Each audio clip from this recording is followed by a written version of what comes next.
नमस्कार साथियों, स्वागत है आप सभी का एक बार फिर से अपने यूट्यूब चैनल बायोलॉजी क्लासेस में।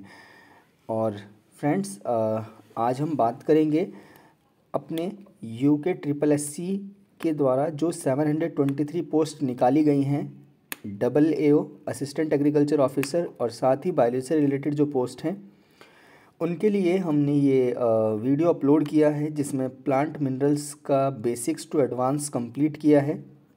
तो यहाँ से इस पोर्शन से मोस्ट ऑफ द क्वेश्चंस आने के चांसेस रहते हैं। तो इस वीडियो को कंप्लीट कीजिए और अपने नोट्स बनाइए और अच्छे से प्रिपरेशन कीजिए। आइए शुरू करते हैं। तो सबसे पहले मैंने प्लांट फिजियोलॉजी का जो डेफिनेशन है उसको लिखा है कि प्लांट फिजियोलॉजी किसे कहते हैं। तो देखिए, प्लांट सेल में होने वाले केमिकल और फिजिकल चेंजेस, ठीक है, या फिर प्लांट सेल और एनवायरनमेंट के बीच होने वाले एक्सचेंज प्लांट फिजियोलॉजी के अंतर्गत आते हैं। मीन्स इसके हम कह सकते हैं कि एक तरह से प्लांट सेल में जो भी केमिकल फिजिकल चेंज होते हैं, ठीक है, या प्लांट सेल का एनवायरनमेंट के साथ जो भी एक्सचेंज होता है, चाहे वो गैसेस का हो चाहे वो किसी और मिनरल्स का हो, तो इन सभी प्रोसेस को हम प्लांट फिजियोलॉजी के अंदर पढ़ते हैं। ओके, तो पॉइंट ध्यान रखना कि प्लांट सेल में होने वाले केमिकल और फिजिकल चेंजेस या फिर प्लांट सेल और एनवायरनमेंट के बीच होने वाले कोई भी एक्सचेंज प्लांट फिजियोलॉजी में आते हैं। तो आई होप आपको प्लांट फिजियोलॉजी की डेफिनेशन समझ आ गई होगी। आगे देखिए, हमने केमिकल चेंजेस और फिजिकल चेंजेस को अलग अलग बताया है। मींस क्वेश्चन एग्जाम में ये आ जाता है कि विच of the following is not a chemical change, इनमें से कौन सा केमिकल चेंज नहीं है। तो पॉइंट ध्यान रखना, केमिकल चेंज में फोटोसिंथेसिस आता है, डाइजेशन आता है, रेस्पिरेशन आता है, synthesis of protein and fat. तो इस तरह से ये जो प्रोसेस हैं, photosynthesis, digestion, respiration, synthesis of protein and fat, तो ये सारे केमिकल चेंजेस हैं। ओके, इसके बाद बात करते हैं फिजिकल चेंजेस की। तो फिजिकल चेंजेस में विभिन्न गैसों का विसरण, मीन्स डिफरेंट डिफरेंट टाइप्स की गैसेस का जब डिफ्यूज़न होता है तो वो फिजिकल कंटेंट में आता है, चेंजेस में आता है। ऑस्मोसिस भी फिजिकल चेंज में आता है, ट्रांसपिरेशन भी फिजिकल चेंज में आता है, एसेंट ऑफ सैप भी फिजिकल चेंज में आता है और एब्जॉर्प्शन ऑफ वाटर भी फिजिकल चेंज में आता है। तो आइए बात करते हैं एसेंट ऑफ सैप क्या होता है। तो देखिए, मान लीजिए ये कोई स्टेम है, ये एक प्लांट है, तो इस प्लांट की ये रूट्स हैं। तो जब रूट से वाटर अपवर्ड मूवमेंट करता है, तो जब रूट से वाटर स्टेम में अपवर्ड मूवमेंट करता है तो इस प्रोसेस को कहा जाता है एसेंट ऑफ सैप। ओके, इसके बाद एक नोट पॉइंट है, सेल ग्रोथ एंड डेवलपमेंट, यानी कि सेल की ग्रोथ और डेवलपमेंट।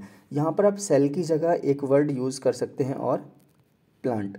तो अच्छी तरह से पॉइंट समझ लेना, प्लांट ग्रोथ एंड डेवलपमेंट या सेल ग्रोथ एंड डेवलपमेंट दोनों ही कैसी प्रोसेस हैं, फिजिकल एंड केमिकल। तो cell growth and development physical process भी है और केमिकल प्रोसेस भी है, यानी केमिकल चेंज और फिजिकल चेंज दोनों हैं। इसके बाद बात करते हैं मिनरल न्यूट्रिशन इन प्लांट्स, यानी कि प्लांट्स में कौन कौन से मिनरल न्यूट्रिशन होते हैं। तो देखिए, इसमें है कि ये ऑटोट्रॉफिक होते हैं, ये का मतलब है प्लांट्स। ओके, प्लांट्स जो होते हैं ऑटोट्रॉफिक होते हैं, ये ऑर्गेनिक कंपाउंड स्वयं बनाते हैं। मीन्स जो ग्लूकोज है फोटोसिंथेसिस में उसको प्लांट्स खुद बनाते हैं। सभी plants water, inorganic elements soil से रिसीव करते हैं, ठीक है, लेते हैं। तो सभी प्लांट्स वाटर, इनऑर्गेनिक एलिमेंट्स सब कहाँ से लेते हैं, सॉइल से लेते हैं। चलिए आगे, इनऑर्गेनिक एलिमेंट्स सॉइल में मिनरल्स की फॉर्म में रहते हैं। पॉइंट याद रखना, जितने भी इनऑर्गेनिक एलिमेंट्स हैं वो सॉइल में मिनरल्स की फॉर्म में रहते हैं। इसके बाद प्लांट ऐश, प्लांट ऐश में 60 डिफरेंट टाइप्स के मिनरल्स एलिमेंट्स पाए जाते हैं। तो प्लांट ऐश क्या होता है, जब हम प्लांट्स को बर्न कर देते हैं या जब प्लांट्स पूरी तरह से बर्न हो जाता है तो उसके बाद जो ऐश बचता है उस ऐश में 60 डिफरेंट टाइप्स के मिनरल्स पाए जाते हैं। इसके बाद 1938 में अर्नन ने खनिज तत्वों की अनिवार्यता का सिद्धांत दिया। मीन्स अर्नन एंड स्टाउट ने 1938 में क्या किया, एसेंशियलिटी ऑफ मिनरल्स के बारे में बताया। ओके, एसेंशियलिटी ऑफ मिनरल्स, तो एसेंशियलिटी ऑफ मिनरल्स के बारे में बताया। इसके बाद नेक्स्ट है एसेंशियल एलिमेंट्स मेटाबॉलिज्म में भाग लेता है। तो जितने भी एसेंशियल एलिमेंट्स हैं वो सेल के मेटाबॉलिज्म में भाग लेते हैं। पॉइंट याद रखना सारे। इसके बाद मैं आपसे कुछ क्वेश्चंस भी पूछूंगा जिनका आप मुझे कमेंट में आंसर कीजिएगा। Okay, classification of essential elements. देखिए क्लासिफिकेशन में क्या है, प्लांट ग्रोथ एंड डेवलपमेंट के लिए 18 एसेंशियल एलिमेंट्स होते हैं। तो पॉइंट ध्यान रखना, प्लांट ग्रोथ और डेवलपमेंट के लिए टोटल एलिमेंट्स होते हैं 18। पहले थे 17, उससे पहले थे 16, अब 16 में +1 हुआ 17 हो गए, इसमें +1 हुआ 18 हो गए। तो 18 जो है वो है कोबाल्ट। तो पॉइंट ध्यान रखना 18 नंबर का है कोबाल्ट, 17 नंबर का है निकिल। तो 17 नंबर पर निकिल आता है, 18 नंबर का एलिमेंट ऐड हुआ है कोबाल्ट। ओके, इसके बाद कुछ की पॉइंट्स बनाए हैं, तो ये मोस्ट इंपॉर्टेंट हैं। क्रिटिकल एलिमेंट्स होते हैं NPK, जो क्रिटिकल एलिमेंट्स में आते हैं वो नाइट्रोजन, फॉस्फोरस और पोटेशियम होते हैं। इसके बाद next photolysis of water. Photolysis of water manganese और क्लोरीन करते हैं, यानी कि फोटोलाइसिस जो है वो मैग्नीज और क्लोरीन करते हैं। इसके बाद मेज़ में वाइट बड डिजीज़, मक्का में सफ़ेद कली का रोग जिंक की कमी से होता है। तो पॉइंट सारे याद रखना, नोट डाउन कर लेना। ओके, नेक्स्ट धान में खैरा रोग जिंक की कमी से होता है। तो धान में जो खैरा रोग होता है वो जिंक की कमी से होता है। इसके बाद लहसुन, प्याज तथा तेल में जो गंध और स्वाद आता है वो सल्फ़र के कारण आता है। ठीक है, तो सल्फ़र जो है लहसुन प्याज में पाया जाता है। जैसे कि अगर हम बात करें कि जो पंजेंसी है, जो तीखापन है, ठीक है, लहसुन प्याज का जो पंजेंसी है यानी कि जो तीखापन है इसका, तो वो डाइसल्फाइड के कारण होता है। पॉइंट याद रखना, डाइसल्फाइड। इसमें आपको कुछ ऐड भी मिल सकता है इसके नाम के आगे, एलाइल, प्रोपाइल, डाइसल्फाइड, तो इस तरह से चीज़ें मिल जाती हैं। तो पॉइंट याद रखना, डाइसल्फाइड की वजह से होता है। बोरोन की न्यूनता डेफिशिएंसी के कारण, देखो बोरोन की कमी, अगर बोरोन की कमी हो जाए तो सेब में इंटरनल कॉर्क रोग हो जाता है। तो पॉइंट्स अच्छे से समझ लेना, ठीक है, वीडियो दोबारा देख लेना और अपने नोट्स को कंप्लीट करना। ऐसे ही मैं आगे और वीडियो भी लाऊंगा क्लास 2, क्लास 3, इस तरह से। इसके बाद है IAA। तो इंडोल एसिटिक एसिड का सिंथेसिस जिंक के द्वारा होता है। इंडोल एसिटिक एसिड का जो सिंथेसिस है वो जिंक के द्वारा होता है। फादर ऑफ प्लांट फिजियोलॉजी कौन है? स्टीफन हेल्स होते हैं। ठीक है, तो father of plant physiology option में आए तो स्टीफन हेल्स हैं। इसके बाद साइटोक्रोम ऑक्सीडेज। तो साइटोक्रोम ऑक्सीडेज एक एंजाइम होता है जिसमें आयरन पाया जाता है। नाइट्रोजन फिक्सेशन में मॉलिब्डेनम सहायक होता है। मॉलिब्डेनम एक एलिमेंट है, एक मिनरल है जो नाइट्रोजन फिक्सेशन में सहायक होता है। इसके बाद क्लोरोफिल का जो फॉर्मेशन है वो मैग्नीशियम से होता है। साथ ही प्लांट्स में क्लोरोसिस यानी कि जो हरिमहीनता है, जिसमें क्लोरोफिल का जो कलर है वो गायब हो जाता है, यानी कि लीव्स जो हैं अपना ग्रीन कलर छोड़ देती हैं और येलो कलर की हो जाती हैं। तो प्लांट्स में जो क्लोरोसिस है वो आयरन और मैग्नीशियम से होता है। इसके बाद आइए नेक्स्ट मेजर न्यूट्रिएंट्स, यानी कि यहाँ पर एलिमेंट्स को क्लासिफाई कर दिया गया है। तो मेजर एलिमेंट्स, पौधों को इनकी ज़्यादा आवश्यकता होती है मुख्य पोषक तत्व कहलाते हैं। तो मेजर की पौधों को ज़्यादा आवश्यकता होती है। Example carbon, oxygen, hydrogen, nitrogen, phosphorus and potassium. तो ये हैं major elements, major nutrients. Option में यहीं से आएगा, which of the following is not a major nutrient. Okay, तो नेक्स्ट है सेकेंडरी न्यूट्रेंट्स। तो सेकेंडरी न्यूट्रेंट्स क्या होते हैं, ये मोस्ट इंपॉर्टेंट पार्ट है। ओके, पौधों को इन तत्वों की आवश्यकता मेजर एलिमेंट से कम होती है। मीन्स प्लांट्स को जो सेकेंडरी न्यूट्रेंट्स चाहिए वो मेजर न्यूट्रेंट एलिमेंट्स के रिक्वायरमेंट से कम चाहिए। ओके, इनको प्लांट्स को सेकेंडरी न्यूट्रेंट्स एलिमेंट्स कम अमाउंट में चाहिए। ओके, इसके बाद एग्जाम्पल देख लीजिए, कैल्शियम, मैग्नीशियम और सल्फ़र। आपको तो बस एग्जाम्पल्स याद करने हैं और देखना है कि ये एग्जाम्पल किसके हैं।